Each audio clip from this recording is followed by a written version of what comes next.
If you're listening late at night, you might want to stay until the end. Something happened to me, and to this day, I can't understand it. My name is Rodrigo. I'm 28 years old, and for 3 weeks I worked as a night receptionist at the Blue Star Motel on Highway 50, about 40 kilometers outside of Sacramento. I know it sounds like a regular, even boring job, but what happened there changed something in me, something I can't name. I accepted the job out of desperation. I had been laid off from a logistics company 2 months earlier. My savings were running out, and I was behind on rent. When I saw the ad online, night receptionist, full shift, weekly pay, I didn't think twice. The interview was quick.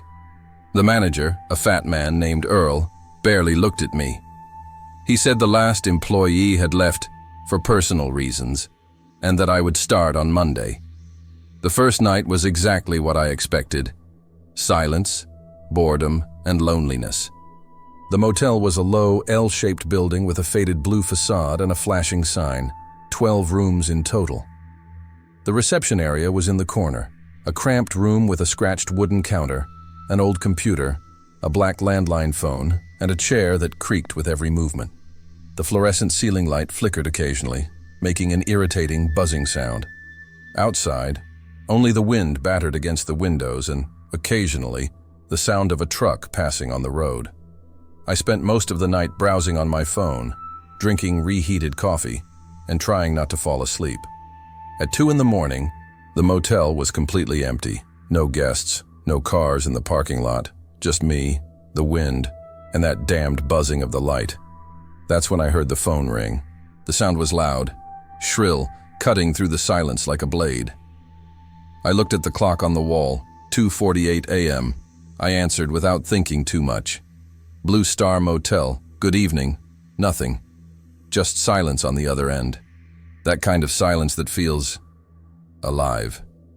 As if someone were holding the phone, listening, but saying nothing. Hello? I insisted, raising my voice slightly. If you need to make a reservation, I can help. That's when I heard it. One breath. It wasn't fast. It wasn't breathless. It was slow, heavy, uneven, as if the person on the other end was struggling to breathe. I felt a shiver run down my spine. "Who is it?" I asked, but my voice came out weaker than I wanted. The breathing continued, wet, almost as if someone were underwater. And then the call dropped. I stared at the phone for a long time, the receiver still in my hand. My heart was beating a little faster. I shook my head, trying to convince myself it was just a prank call, some bored idiot, or maybe a crossed line. But I couldn't stop thinking about that breath. The rest of the night passed slowly. I sat tense, waiting for the phone to ring again, but it remained silent. When the sun rose and my shift ended, I left feeling exhausted and relieved at the same time. I didn't know yet that this was just the beginning. On the second night, I had almost forgotten about my phone. Almost. I arrived at the motel at 11 o'clock at night, as usual. Earl was leaving, with that tired expression of his as always. We exchanged only a few words. He handed me the keys, muttered something about keeping everything locked up, and drove off in his old car that was spewing black smoke. I was alone again.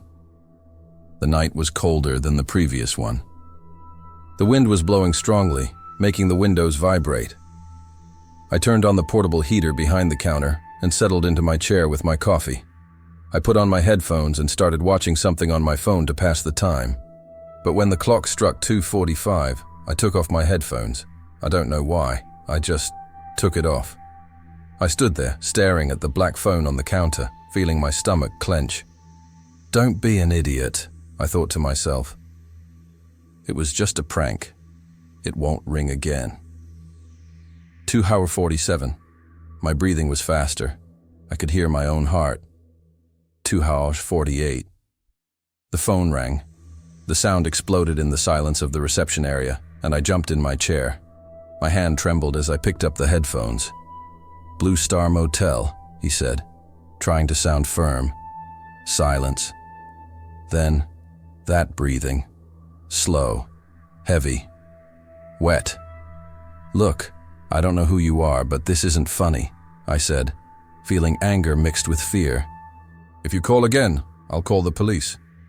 The breathing continued. It seemed closer this time, as if the person were pressing their mouth against the phone. And then, before the call dropped, I heard a faint sound, almost imperceptible. Gorgolajar, like water going down a clogged drain. The line went silent. I hung up the phone and stepped away from the counter, my heart racing. I looked around the empty reception area, feeling that awful sensation of being watched. The curtains moved slightly in the wind that leaked under the door. The light flickered twice. I grabbed my phone and searched on Google. Strange motel calls at night.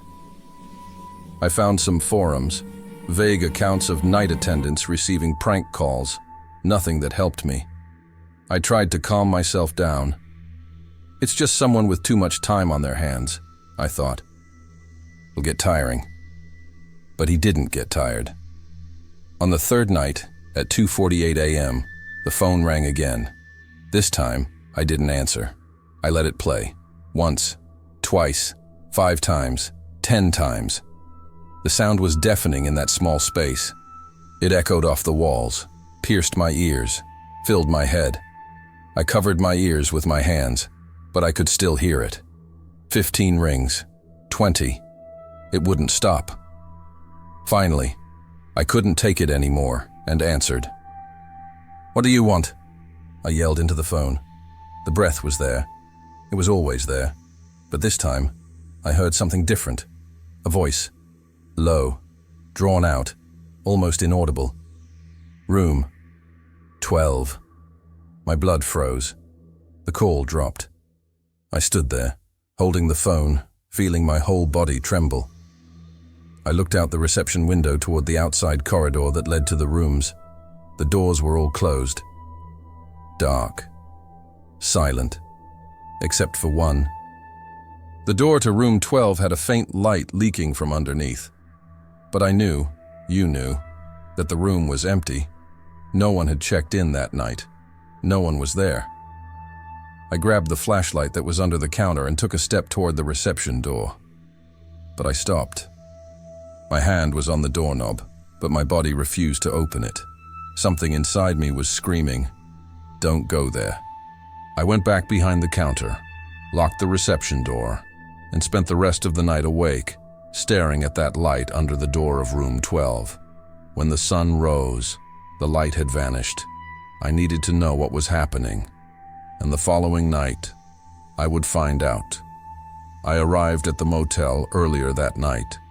Before Earl left, I stopped him. He already had his hand on the car door handle when he said, "Earl, I need to ask you something."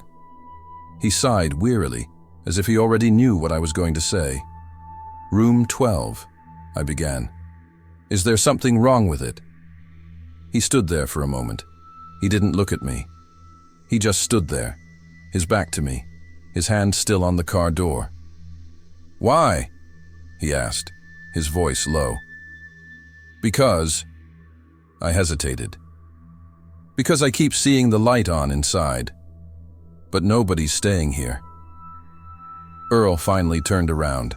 His expression was heavy, as if he were carrying something he didn't want to share. "Listen, Rodrigo," he rubbed his face with his hands.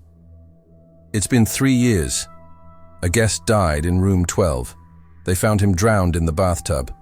The police said it was an accident, but..." He shook his head. "Nobody ever really understood what happened.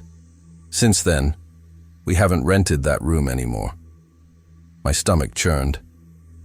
"And you've never had problems with strange calls?" I asked, feeling my voice falter. Earl looked me in the eyes for the first time. There was fear there, real fear. "The last receptionist asked that too," he said slowly. 2 weeks later, he disappeared. He didn't quit.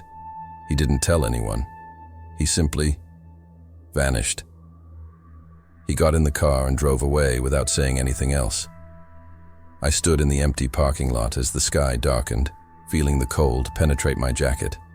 At 2:30 a.m.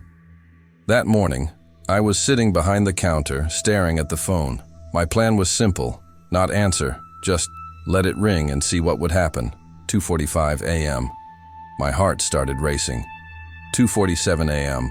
Cold sweat trickled down my forehead. 2:48. The phone rang. I clenched my fists and didn't move. I let it ring. The sound echoed through the reception area, piercing, insistent. 5 rings, 10 rings, 15. But then I realized something. There was another sound. Steps, slow, wet, coming from the hallway. I rose slowly from the chair, feeling my whole body tremble. I looked out the window overlooking the outside hallway. The dim light from the streetlights illuminated the bedroom doors, and the door to room 12 was ajar.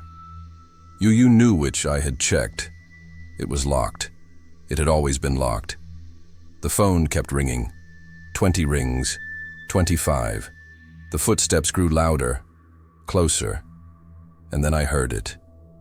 Breathing. It wasn't coming from the phone, it was coming from the hallway. Slow, heavy, wet, as if someone were crawling towards the reception. My hand moved on its own and answered the phone. "Please," I shouted. "What do you want?" Breathing stopped. Everything went silent. And then, through the window, I saw a figure standing in the hallway, standing right in front of room 12. It wasn't a shadow. It was something. Someone. Completely still. Its head tilted the wrong way. Water dripped from its body, forming a puddle on the ground. My blood froze. The figure turned its head slowly, in my direction, and he started walking. I dropped the phone and ran. I didn't lock the reception desk. I didn't grab my things. I just ran to my car, got in, and sped down the road without looking back. I never went back to the Blue Star Motel. I quit my job via text message. I blocked Earl's number. I moved to another city 2 weeks later, but every night, at 2:48 a.m., my cell phone rings. The number is unknown. I never answer. But sometimes, even without answering, I still hear it. That breath. Slow, heavy, wet.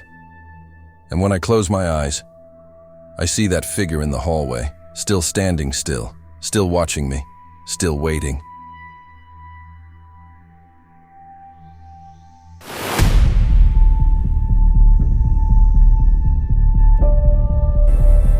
Something happened to me, and to this day I can't understand it.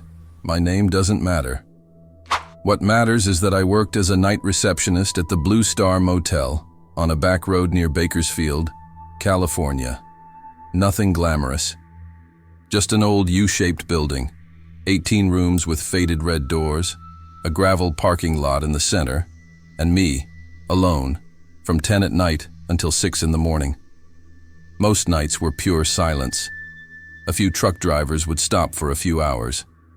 Couples in old cars would ask for rooms in the back. Nothing out of the ordinary. I watched series on my computer, ate reheated sandwiches, and waited for my shift to end. But then, I started to notice something. Every night, without exception, at 3:12 in the morning, a car would pull into the parking lot. Always the same car. A black Honda Civic, a 2000s model, with a small dent in the front bumper. He would pull in slowly, with his headlights off, and always park in the same spot, in front of room number 7. The engine shut off, and then, nothing. The driver never left. He stood there, motionless, for exactly 20 minutes. I checked the clock several times, always 20 minutes. Not 19, not 21, 20. Precise. And then, the car would simply drive away. Engine starting again, headlights on, exiting silently through the same driveway. At first, I thought it was strange, but I tried to rationalize it. Maybe it was someone waiting for someone else. An extramarital affair, a clandestine meeting that never happened. People do strange things. I saw it every night. But then I started writing it down. The sign. On the first night, I really paid attention. I wrote down CVF 4892. On the second night, I wrote it down again, LKT 7731. Third night, MZX 2104. The car was identical, same model, same color, same dent in the bumper.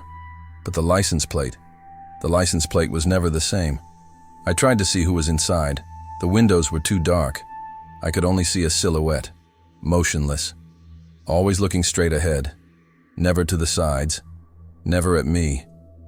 And the worst part, the security cameras didn't show anything. I checked several times. The parking lot appeared empty.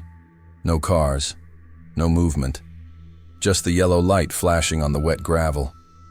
But I saw it, with my own eyes, every night. At 3:12, I started to feel something wrong. Like the air got heavier when the car approached. Like the silence was deeper. Like something was watching me from behind. And then, on the sixth night, I made a decision. I was about to leave the reception area. I was going to the car. I was going to find out who, or what, was inside. I started preparing myself. Every night, before 3 in the morning, I would leave the reception door slightly ajar. I would position my chair so I could see the parking lot without having to move much. I kept my cell phone in my pocket, with the flashlight already ready. I don't know what I expected to find, but I needed to know. On the seventh night, at exactly 3:12, the car entered. Same slow pace, same headlights off, same parking spot. The engine died. And then, silence. I waited 5 minutes. I took a deep breath, and I left. The air outside was damp and cold. The fog was beginning to rise from the asphalt, covering the parking lot like a translucent sheet. My footsteps on the gravel sounded like thunder. Each step echoed too loudly. I walked slowly, trying not to make a sound, but it was impossible. The gravel crunched. My breathing was heavy. I felt my heart pounding in my chest. I got to within about 10 meters of the car. The silhouette was still there, motionless, sitting in the driver's seat. It didn't move. It didn't turn its head. It just existed. I took a few more steps, 5 meters. That's when I heard one click, and the headlights came on, right at me. I froze. The light was blinding, white and cold like ice burning my retinas. I couldn't see anything but those 2 bright circles engulfing me. My body froze. I couldn't move. I couldn't scream. And then I heard the engine start. It wasn't a normal rumble. It was a low, vibrating sound, as if it were coming from inside the ground, as if the car were breathing. I took a step back. I tripped. I almost fell. The car didn't move. It just sat there, headlights on, staring at me. I felt something, a presence. It wasn't just the car. It was something more, something inside it, something that knew I was there. I turned around and ran. I ran like a coward. I tripped again. I got up. I went into the reception area and locked the door with my hands trembling so much I almost dropped the key. I looked out the window. The car was still there, headlights on, motionless. And then he started to leave, slowly, without haste, as if nothing had happened. It disappeared into the fog. I stood there, leaning against the wall, breathing uncontrollably. My legs wouldn't stop shaking. I went to the computer. I opened the security camera footage. I returned at the exact time, 3:12 a.m. The screen showed the parking lot, empty, no cars, no lights, no movement, just me, running alone through the gravel, staring into nothingness, running from something that didn't exist. I felt my stomach churn. Was I going crazy? Could it be that it was never there? But I felt it. I saw it. I heard the engine. I felt the light in my eyes. I felt the fear. How could something like this not exist? I spent the rest of the night awake, trembling, looking out the window, waiting for the car to come back. He didn't come back, but I knew that the next night, at 3:12, he would be there again.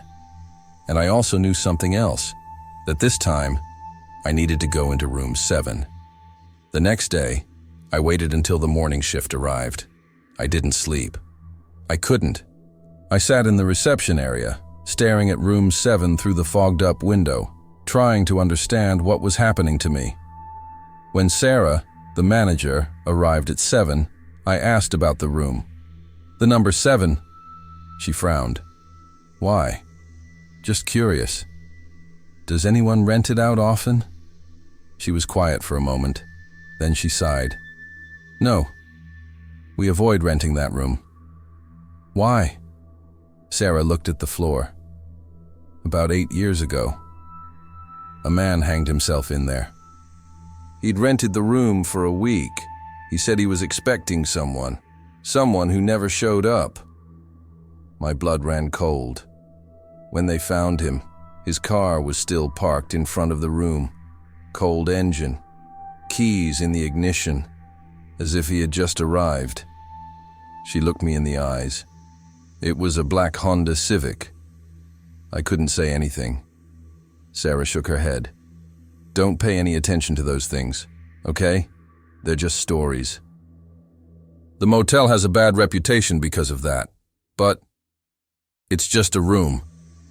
She left, but I knew it wasn't just a room. I got the master key. I walked to room 7. The door was locked, but the wood was swollen and old. The red paint was peeling. I put the key in the lock. I turned it. The door creaked as it opened. The smell hit me immediately. Mold, dampness, and something else. Something indefinable. Something rotten. The room was ordinary. A double bed with a brown bedspread, a bedside table, an old TV, curtains drawn. But there was something oppressive, as if the air were denser, as if the ceiling were lower. I walked to the center of the room. I looked down. Here you go. On the worn carpet, there were marks, 2 parallel lines, deep, as if something heavy had been dragged, tire tracks, inside the room. My breath caught in my throat. I knelt. I touched the marks with my fingers. They were real, deep, impossible. How could an entire car have fit in here? I got up too quickly. I felt dizzy. I stumbled out of the room. I locked the door. I went back to the reception area. I resigned that same day. I said I had a family emergency. Sarah didn't question it. I think she saw something in my face. But I couldn't really leave. That night, at 3 in the morning, I was in my car, parked on the other side of the road, far enough away, but close enough to see. At 3:12, the car entered. Black Honda Civic, dent in the bumper. He parked in front of room 7. This time, I didn't approach. I just watched, from a distance, trembling. And then, the driver's side door opened, alone. Nobody left.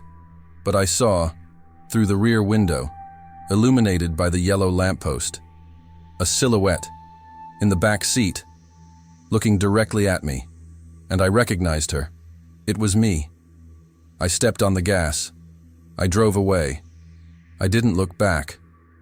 3 weeks have passed. I got another job. Day shift, far from roads, far from motels. But every night, at 3:12 in the morning, I wake up, and I feel it. I feel like something is waiting for me, in the same spot, in the same place. Yesterday, I drove past the Blue Star, just to be sure, just to prove to myself that everything was all right. It was 3:10 p.m., bright sun, empty parking lot, but there, standing in front of room 7, my car was there, my black Civic. I looked at the driver's seat, at the rearview mirror, searching for my own license plate. And then I realized she was different. It wasn't my license plate. I don't know what's real anymore. I don't know if that happened to me, or if I'm still experiencing it. But every night, at 3:12, I wake up, and I know that somewhere in that parking lot, someone is waiting, and maybe that someone is me.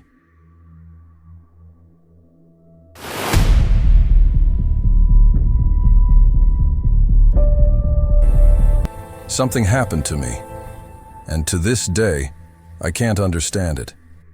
My name is Lucas, I'm 28 years old, and I work as a night receptionist at the Hotel San Marino, one of those old buildings that still stand in rural Oregon. A 3-star hotel that today would barely be worth one. Worn carpet, the smell of reheated coffee, fluorescent lights that buzz like trapped insects.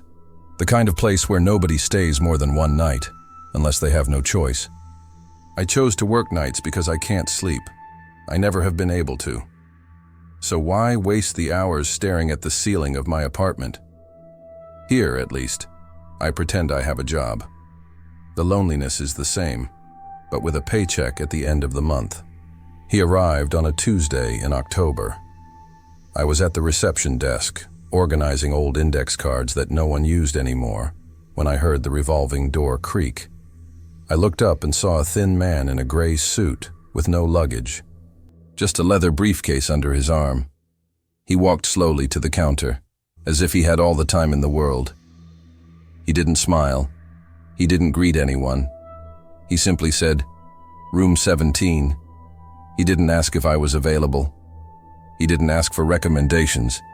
He just stated it, as if he already knew. "Of course," I replied, typing into the system. "For how many nights?" 30 days. I found it strange, but not unusual. Business travelers sometimes stay for weeks. He paid up front, in cash, old bills, but neatly organized. I took the key, yes, we still used physical keys, and handed it over. He went upstairs without saying anything more. That first night, at 3:47 a.m., the reception phone rang. "Reception, Lucas speaking." The voice was calm, almost gentle. "Room 17. I need more towels." "Of course, sir. I'll take it now." I hung up. I grabbed 2 clean towels and went up in the old elevator, which rattled on every floor. The second-floor hallway always gave me the creeps. The middle light flickered, creating jagged shadows on the peeling wallpaper. I knocked on the door of room 17. "You can leave it at the door," said the voice from the other end. I left the towels and came back. 2 hours later, at 5:11 a.m., the phone rang again. "Room 17. A bottle of water, please." Same voice, same calmness. I climbed back up. I left the water. I went down. At 6:23 a.m., another request. This time, for an extra pillow. I found it strange, but I thought, to each their own. But this kept happening. Every night. At the same times, exactly the same times, 3:47 a.m., towels, 5:11 a.m., water, 6:23 a.m., pillow. Always the same voice, always polite, always asking to leave it at the door. After 2 weeks, I started taking notes. I don't know why. Maybe because the replay was starting to bother me. Or maybe because, deep down, I knew something was wrong. That's when I decided to check the system. I typed room 17, and what appeared made me stop breathing for a second. Check-in date, 91 days ago. Not 30, 91. He'd been there for 3 months, and I only realized it now. I stared at the screen, confused. I tried to remember seeing him leaving the hotel, going to the restaurant, walking through the lobby. Anything. Nothing. He never left room 17. I picked up the phone, hesitated, but dialed the room. It played once, twice, 3 times. Then, that voice. Room 17. "Sir, excuse me for bothering you, but do you need anything? Is there a problem with the room?" Silence on the other end, a heavy silence, as if he were smiling. "No, everything is perfect." And he hung up. I stared at the phone in my hand, feeling a chill run down my spine. That night, for the first time, I decided to go up to room 17 outside of the designated hours. I went up the stairs. I didn't want to use the elevator. I walked down the hallway. The light flickered. My footsteps echoed on the old carpet. I stopped in front of the door. I listened, and I heard footsteps. Slow steps, going and coming back, always at the same pace. It's as if someone were walking in circles. For hours. I started observing everything, every order, every schedule, every detail that I used to ignore because I was too used to the routine. But now, the routine had become an obsession. 3:47, 5:11, 6:23. Always the same numbers, always the same sequence. I started writing things down in an old notebook I found in the reception drawer. I drew tables, tried to find some mathematical pattern. I added the numbers. I subtracted. I multiplied. Prime numbers. No. Fibonacci numbers. Also no. But there was something there. I knew there was. The nights began to weigh more heavily on me. I would look at the clock and feel a growing anxiety as the hands approached 3:47 a.m. My heart would race. I knew the phone was going to ring, and he was playing. Always. Room 17. Towels, please. I would go upstairs. I would leave it at the door. I never tried to knock or talk to him again. I would just leave it and come down as quickly as possible, because the hallway was different. I can't explain it properly, but it was as if the air was denser on the second floor. Colder. The shadows seemed to move when the light flickered, and the silence. The silence was so heavy that I could hear my own breathing echoing. One night, I tried to speak with the hotel manager, Mr. Carver, a man of about 60, with a protruding belly, always wearing the same plaid shirt. Mr. Carver, the guest in room 17. What's wrong with him? He asked without taking his eyes off the paperwork. He's been here for 3 months. He never leaves his room. He never asks for food, just towels, water, pillows, always at the same times. Carver sighed, as if I were being inconsiderate. Does he pay on time? Yes, but did he break anything? Did he bother anyone? No, but so what's the problem, Lucas? He finally looked at me, and there was something in his gaze. It wasn't irritation. It was weariness, as if I wasn't the first to ask about room 17. Leave him alone. He doesn't bother anyone. And he went back to the papers. I left there more confused than before. That night, I couldn't take it anymore. At 3:30 a.m., before the phone rang, I went up to the second floor. I walked slowly down the hallway, trying not to make a sound. I stopped in front of the door to room 17. I pressed my ear against the cold wood, and I heard steps, slow, steady, going and coming back, tack, tack, tack, tack. 10 steps forward, pause, 10 steps back, pause, like a human metronome. I stood there, paralyzed, listening to it for minutes that felt like hours. My heart was pounding so hard I was afraid he could hear it on the other end. Then suddenly, the footsteps stopped. Absolute silence. I held my breath. And then, very quietly, I heard, "I know you're there, Lucas." My blood ran cold. How did he know my name? Sure, I'd introduced myself at check-in, but the way he said it, as if he really knew me. The doorknob began to turn. I took a step back, almost tripping. The door opened just a crack. Yellowish light filtered through the opening, but I couldn't see anything but shadows. Then it appeared. One eye, only one eye, pale, almost colorless, fixed on me. And that voice, calm, soft. "You don't sleep either, do you?" My throat was dry. I couldn't answer. "I know what it's like," he continued. "Staying awake while the world sleeps. Feeling like time isn't passing. That you're trapped, that nothing changes, no matter how many nights go by." I wanted to run away. but my feet felt glued to the ground. "The difference between you and me, Lucas," he whispered, almost like a secret, "is that I stopped fighting." The door closed. The sound of the lock turning echoed through the empty hallway. I lay there, trembling, until I was able to move. I ran down the stairs. I went back to the reception area. I sat in the chair, trying to control my breathing. I turned on the computer with trembling hands and opened the reservation system again. I typed my own name. And there it was, Lucas Mendez. Check-in, 6 months ago. Room, staff room 9. But I didn't live at the hotel. I had an apartment, 15 minutes away. I went home every day after my shift. Wasn't he going? I tried to remember the last time I slept in my own bed. The last time I opened the door to my apartment. I wasn't able to. I looked at the clock, 3:47. The phone rang. Room 17. "Towels, please." I didn't answer the phone. I let it play, until it stopped. I stared at the computer screen, at my name registered as a guest. I tried to remember when this started, when I stopped going home. But the memories were blurry, as if someone had wiped them with a damp cloth.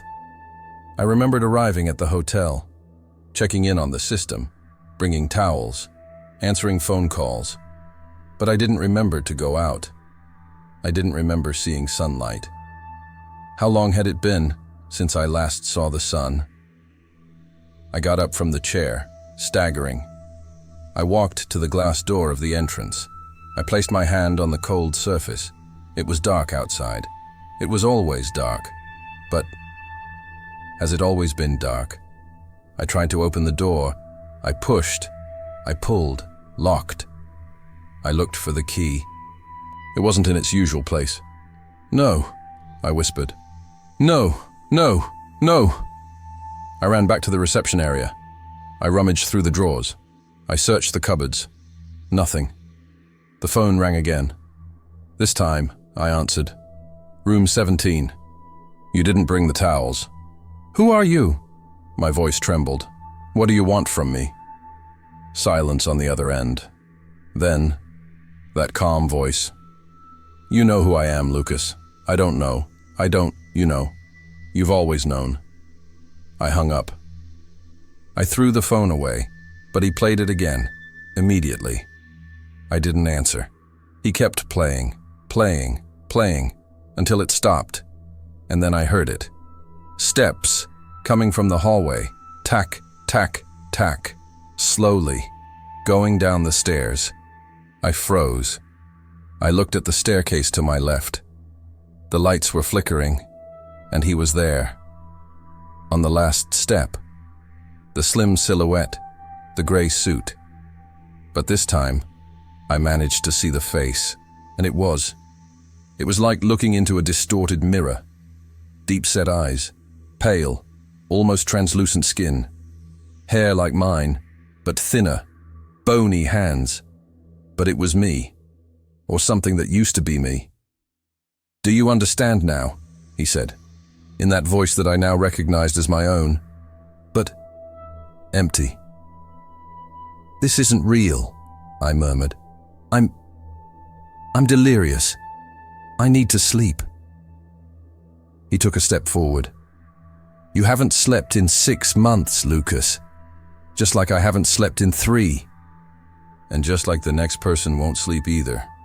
"Next?" My voice came out as a whisper.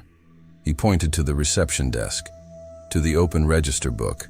I looked, and I saw names. Dozens of names, all with the same last name. Lucas Mendez. Check-in, 12 months ago. Lucas Mendez. Check-in, 18 months ago. Lucas Mendez. Check-in, 24 months ago. Pages and pages. All of me. We can't get out, Lucas, because we never accepted that we needed to stop. We never accepted sleeping, so we're stuck here, doing the same thing. Every night. Forever. No. I took a step back. "Room 17 is waiting for you. Run." I ran to the stairs. I went up. The hallway flashed. The bedroom doors followed one after another. 12, 13, 14, 15, 16. The door was open. I stopped in front of her, breathless. I looked inside. An empty room, clean. An immaculate bed, covered with white sheets. A window with the curtains drawn. And on the opposite wall, a large mirror. I went in. The door closed behind me with a soft click. I looked in the mirror, and I saw my reflection. Deep-set eyes, pale skin, and I realized I was inside. Always summery. I walked to the bed and sat down. The mattress was firm, comfortable. I looked at the phone on the bedside table. 3047. I picked up the phone. I dialed reception. A voice answered. Young, tired. Reception. David speaking. I took a deep breath. Room 17, he said calmly. I need towels, please. Of course, sir. I'll take it now. I hung up. I got up, and I started walking. 10 steps forward. Break. 10 steps back. Break. Tack, tack, tack. I kept walking, because that's what we do here. We walked, we'll wait, and we never, ever slept.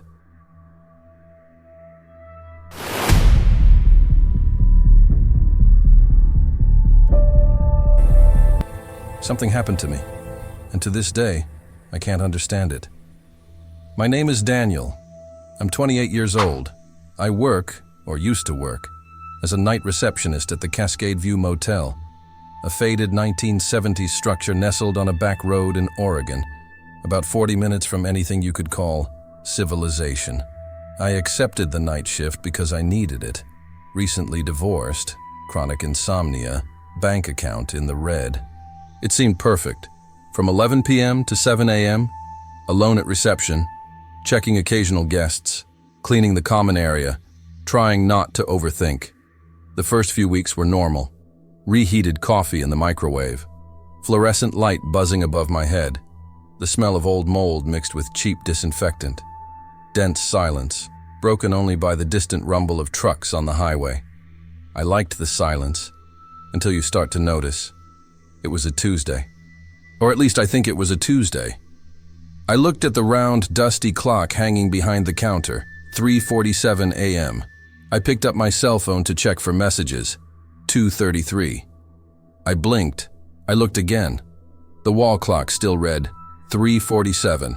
My cell phone showed 2:33, a difference of 1 hour and 14 minutes. I thought, weak battery. I went to the clock, took it off the wall, opened the compartment, new battery, working perfectly.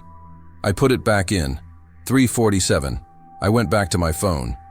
I refreshed the screen. I checked the time zone settings, 2:34. I took a deep breath. Exhaustion. It could only be exhaustion, but the following night, it happened again. This time, the difference was greater. The clock in the reception area read 4:52. My cell phone showed 2:11, 2 hours and 41 minutes difference. I went to the hallway. I looked at the digital clock above the soda machine. 4:52. I ran back to the reception. I called my cell phone using the motel's landline, just to make sure it was working. It was, but the timing didn't match up. I started writing it down. Every night, every discrepancy. Wednesday, 5:03, motel. 1:47, cell phone. Thursday, 3:21, motel. 12:58, cell phone. Friday, 6:14, motel. 3:02, cell phone. It made no sense at all. Worse, I realized that certain events always happened at the same time, according to the motel clocks. The ice machine dispensed ice cubes on its own, always at 4:19. The guest in room 12 called requesting extra towels, always at 4:19. The neon sign outside flashed 3 times in a row, always at 4:19. But when I looked at my phone at those times, the time varied. Sometimes 1:50, sometimes 2:33, sometimes 3:41. How if Hewitt was gliding through time, but the motel wasn't. I told Jeffrey, the maintenance guy. He laughed. Dude, how long have you been working the graveyard shift? 3 weeks? Your brain's frying. Take a few days off. But you knew that wasn't it. Because on that Friday night, when the reception clock showed 4:19 and my cell phone showed 3:02, I saw someone standing at the window of room 12. Still, motionless, staring at me. I grabbed the flashlight. I went over there. I knocked on the door. Nothing. I used the master key. I opened it. The room was empty. It had been empty all week. I stopped sleeping properly. Not that I slept well before, but now, it was different. I feared close your eyes. Because whenever I dozed off, I would wake up with the feeling that something had happened while I wasn't paying attention. I started carrying a notebook. I wrote everything down, obsessively. Cell phone time, motel time, events, repetitions. I discovered that it wasn't just the watches, era all. The couple from room 7 checked in every night. Same clothes, same bags, same conversation. "Do you have Wi-Fi?" the woman always asked. "It does, but it's weak," I always replied, and she smiled. In the same way, always. It didn't matter if it was Monday, Wednesday, or Sunday.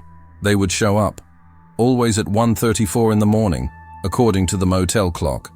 But according to my cell phone, it varied.